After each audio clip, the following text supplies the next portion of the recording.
Bonjour, l'invité du jour a 40 ans, mais il a derrière lui une longue carrière d'entrepreneur, notamment dans les startups Internet. Parmi les entreprises qu'il a créées, il y a Phone Valley, revendu à Publicis, et Scroon, revendu à BlackBerry.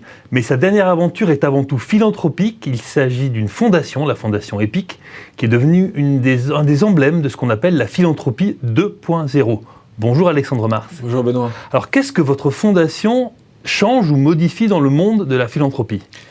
Notre fondation EPIC, en fait, utilise les outils très business que vous utilisez tous les jours et on les adapte au monde de la philanthropie parce qu'on considère que ce n'est pas parce que c'est du non-profit que vous ne devriez pas avoir accès aux mêmes outils, des outils de sélection, des outils de tracking ou des outils d'expérience. Concrètement, vous récoltez de l'argent auprès de donateurs que vous choisissez de donner à un certain nombre d'associations. Sur quels critères les choisissez-vous ? Vous avez 45 critères, Benoît, donc je pense que malheureusement, on aurait peut-être une demi-heure à passer ensemble pour que je vous les explique, mais globalement, c'est des critères de sélection comme vous pouvez avoir dans vos propres critères de sélection si demain, vous deviez investir 1 euro, 100 euros, 1 million d'euros dans une entreprise. C'est à peu près les mêmes. C'est les techniques du capital risque, on va faire du reporting, on va regarder, on va rencontrer les gens. Oui, c'est très similaire à si vous étiez un fonds de capital risque, vous auriez un nombre de dossiers qui arriveraient chaque jour ou chaque mois ou chaque année dans votre boîte aux lettres et vous en sélectionnez un tout petit nombre. On fonctionne exactement de la même manière. Nous avons différents critères de sélection, des critères d'impact social ici, pas forcément financier, des critères de qualité de management et des critères de qualité d'organisation. Voilà ce qu'on fait. Donc on essaye de connecter deux mondes, un monde de personnes comme vous, comme moi, des gens qui veulent faire plus ou qui ont envie toujours qui comprennent qu'il faut faire plus aujourd'hui, que le monde le demande. Et puis, de l'autre côté, des entrepreneurs sociaux, des organisations sociales qui ont besoin de plus en plus de moyens, qui font un travail extraordinaire au jour le jour, vous en connaissez certainement, et ces gens-là ont besoin de connecter. C'est ce qu'on essaie de faire d'une manière très business, d'une manière très économique, parce qu'il n'est pas question qu'on puisse aller convaincre des gens si vous n'avez pas des critères de sélection qui sont bien établis.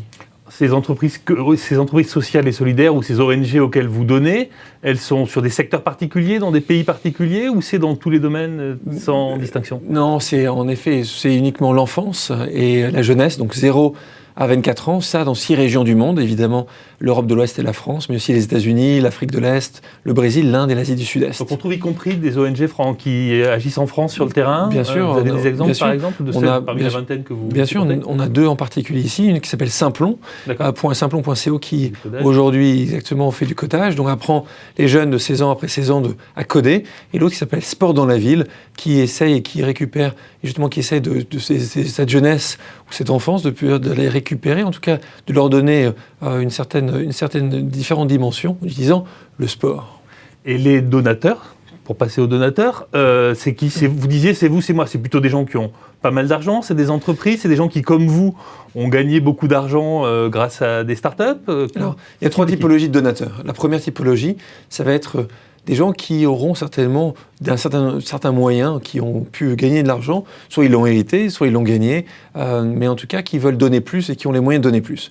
La deuxième catégorie de donateurs, c'est, alors peut-être que ce sera vous, c'est potentiellement monsieur et madame tout le monde, des gens qui veulent faire plus parce qu'en gros, globalement, ils ont envie aussi d'avoir un impact et vous n'êtes pas obligé d'être Bill Gates, vous n'avez pas besoin d'être milliardaire pour pouvoir faire du bien et pouvoir donner. Évidemment, les montants ne sont pas les mêmes, mais c'est aussi important de traiter et de donner les mêmes outils à toute personne. Et la troisième catégorie, c'est les grandes entreprises, c'est les petites entreprises, c'est les PME, ces entreprises qui elles-mêmes, elles aussi, quand elles font des profits, ce qui est souvent le cas, puissent aussi redistribuer différemment. Et nous, on pousse justement beaucoup ce qu'on appelle la promesse du pourcentage. Voilà, c'est le 1%, vous m'expliquez ? Exactement. On considère que 1%, c'est un système qui est 1% des profits, et 1%, c'est assez peu. En fait, c'est quelque chose qui va avoir un impact assez faible pour vous, c'est $1 dans vos profits. Mais si chacun fait ça, et si chacun faisait ça, vous pouvez imaginer qu'il y aura un impact important social. Nous considérons que, évidemment, le secteur public fait beaucoup et fait certainement son maximum. Il arrive à certaines limites, et ces limites-là doivent être justement... la société civile, qui veut dire vous et moi, ou les échos, en tout cas les gens qui aujourd'hui sont dans cette société privée, doivent faire plus, et on considère que ce serait pas mal que chacun, en tout cas des entreprises, donne un pourcentage de leur profit. Pour faire ça, vous allez les voir, vous rencontrez, vous faites en fait tour du monde régulièrement, tous les ans, je crois, où vous allez voir les différents donateurs potentiels, entreprises ou personnes privées, pour leur proposer, pour leur présenter le panel. Vous faites une levée de fonds permanente, en fait. On est une levée de fonds permanente. On va dans 15 villes du monde. Ça va de Singapour à Los Angeles, à Paris évidemment, ma ville de cœur, à New York. Vous habitez New York ? J'habite New York. Et donc nous allons voir les gens, encore une fois, qui veulent ou qui peuvent faire plus. Je pense que le début de cette aventure, ça a été de discuter avec des gens, de comprendre que les gens, sont bons par nature et veulent faire plus. Mais la plupart du temps, ils n'ont pas les outils, ils ne savent pas par où commencer, ils n'ont pas confiance. Outils, les garanties, un panel d'entreprises, un panel d'ONG à aider. Exactement, il y a aussi de la technologie. Autant, et là, mon passé est utile. Il y a les outils aussi d'Internet. Donc, à quel niveau ? Il y a des applications pour savoir ce qu'on fait ? Exactement, vous avez plusieurs types d'applications. Pour pouvoir une application, vous allez pouvoir avoir accès, pour pouvoir voir ces 20 organisations. Vous allez pouvoir accéder, vous pouvez les voir sur votre application, sur votre tablette, sur votre mobile. Et puis une autre qu'on lance cette semaine, qui est une application de tracking. Ce qui veut dire que, Benoît, vous allez pouvoir maintenant, si vous voulez, voir votre donation de la semaine dernière, combien d'enfants ont reçu leur vaccin en Ouganda, ou combien de jeunes enfants... C'est personnalisé, ça. Je peux savoir, j'ai une idée de l'impact précis de ce que j'ai donné. Si vous avez un impact précis de collectif que vous avez pu donner, ça dépend aussi des montants que vous allez pouvoir, mais vous allez pouvoir finalement, enfin, pouvoir voir et ce ne sera jamais en temps réel, mais en tout cas, vous n'allez pas attendre 6 mois pour savoir ce qui s'est passé la semaine dernière. Ce qui est important, parce que c'est ça que vous pouvez faire au jour le jour. Je pense que tout à l'heure, vous allez peut-être regarder votre portefeuille boursier, vous aurez à ce moment la capacité de le faire en temps réel.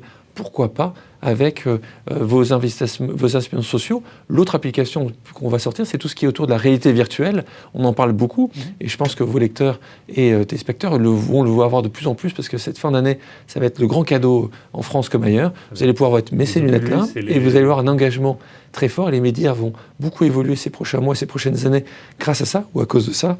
Et nous, on croit que c'est un outil qui va être très intéressant pour vous montrer ce qui se passe dans ce bidonville à Bombay. L'action bénéfique que j'aurais faite en donnant via la fondation. Donc c'est ce que nous faisons également. Nous allons filmer sur le terrain et nous allons vous proposer ça de la même manière. Tout ce qu'on fait est gratuit, puisque nous ne prenons aucune commission. J'allais y venir. C'est une des particularités de la fondation, c'est que vous redistribuez tout ce qu'on vous donne. Oui. Alors comment vous financez ? Donc je finance en fait, tout ce que j'ai pu, vous l'avez indiqué au départ, ce que j'ai gagné au départ en travaillant évidemment très dur pendant des années dans ce monde digital. J'en prends une partie et je le redistribue. C'est mon commitment à cette organisation, c'est ma donation, de dire on va payer les salariés que nous avons, les différents, on est dans 4 villes du monde, et on fait tout ça pour que vous, en tant qu'individu, vous donnez 1 euro, vous donnez 1 million d'euros, vous sachiez que 100% de ça puisse aller à l'organisation que vous avez choisie. C'est un modèle qui se veut très pur, c'est un modèle qui se veut le plus simple possible pour vous redonner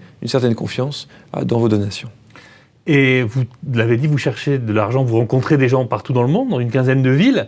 Est-ce qu'il y a des différences de mentalité ? Est-ce que les Français, les Belges, les Américains, les Britanniques que vous rencontrez ont le même rapport à la donation ? Est-ce que c'est la même envie ? Non, c'est pas forcément. La même envie souvent est là. La volonté de communiquer dessus est différente. Aux États-Unis, les Américains communiquent dessus, c'est très social. C'est important pour eux de donner le côté social. Ici, en France, si on parle de la France ou en Europe de l'Ouest, c'est à peu près similaire. Les gens ne communiquent pas trop, même s'ils font, ils considèrent que c'est une culture aussi judéo-chrétienne qui dit on communique, mais c'est pas pour ça qu'on communique peu, parce que ce n'est pas pour ça qu'on le fait. Nous, on dit un peu le contraire. On pense que vous devez avoir un rôle à jouer dans cette société, et de plus en plus, et on dit quand vous faites du bien, communiquez dessus. Si vous êtes une personne, si vous avez du succès dans ce que vous faites, il y a n'importe quel niveau, encore une fois, c'est pas forcément d'être Bill Gates ou d'être un milliardaire qui ferait que vous ayez du succès. Un succès, ce ne finit pas forcément en montant, vous avez votre compte en banque. Mais ce qui est important, c'est que vous fassiez quelque chose avec votre succès. Et nous, c'est ce qu'on dit souvent ici en France. Vous savez très bien que souvent on dit, voilà, les gens à succès, on n'aime pas trop. C'est faux. Ce qu'on n'aime pas trop, c'est que les gens qui ont du succès, qui ne fassent rien. C'est ce qu'on essaie d'aborder. Donner l'occasion de le faire et de communiquer dessus s'ils le souhaitent. Bien sûr. D'accord. Merci beaucoup, Alexandre Marx.